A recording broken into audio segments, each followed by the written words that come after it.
I was saving body parts such as skulls and skeletons, and eventually I did turn to cannibalism. When we hear the word cannibal, the first thing that comes to mind for many people is the Silence of the Lambs villain, Hannibal Lecter. Why do you think he removes their skins, Agent Starling? Thrill me with your acumen. It excites him. Most serial killers keep some sort of trophies from their victims. I didn't. No, you ate yours. But while Lecter is a fictional character, he is based on several real-life murderers who dined on their victims after a kill. Of the estimated 2,000 active serial killers in the United States, between 5 and 10 are probably cannibals as well. Cannibals are almost never true psychopaths who have trouble making meaningful connections with other human beings. Not because I was angry with them, not because I hated them, but because I wanted to keep them with me. Eating their victims gives them a sense of power, because their victims can never leave. They're not interested in their victims' suffering, like Ted Bundy was. They simply want access to the body. Here are 4 killers who eventually consumed their victims. Jeffrey Dahmer. I was branching out. That's when the cannibalism started. Eating of the heart and the arm muscle.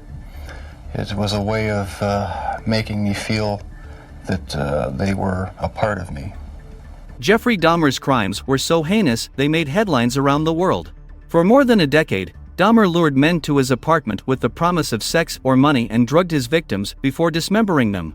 When police raided his apartment in July 1991, they found various body parts from his 17 victims, such as severed heads, arms and torsos, stored in his freezer. Dahmer later admitted to eating the thighs, hearts and organs of many of his victims. Albert Fish. In January 1936, Albert Fish was executed for the murder of 10-year-old Grace Budd, whom he had lured away from her parents 2 years earlier under the pretense of going to a birthday party. Fish had taken Grace to an abandoned house, strangled her to death and dismembered her body, but he didn't stop there. Fish sent a letter to her family, detailing how he had eaten parts of her body after she died. When police caught up with Fish, he confessed to 2 other murders and told police he had also consumed the body parts of a 4-year-old boy. Boone Helm. Born in 1828, Levi Boone Helm spent his teen years goading people into fights and ran off to California in his early 20s after murdering his cousin. In California, and then later in Oregon, Helm began to develop a taste for human flesh, cannibalizing a friend who had died by suicide and then killing and eating ranchers and other fugitives while he was on the run from law enforcement. But Helm claims he had a moral duty to dispose of the remains of his victims in such a gruesome way.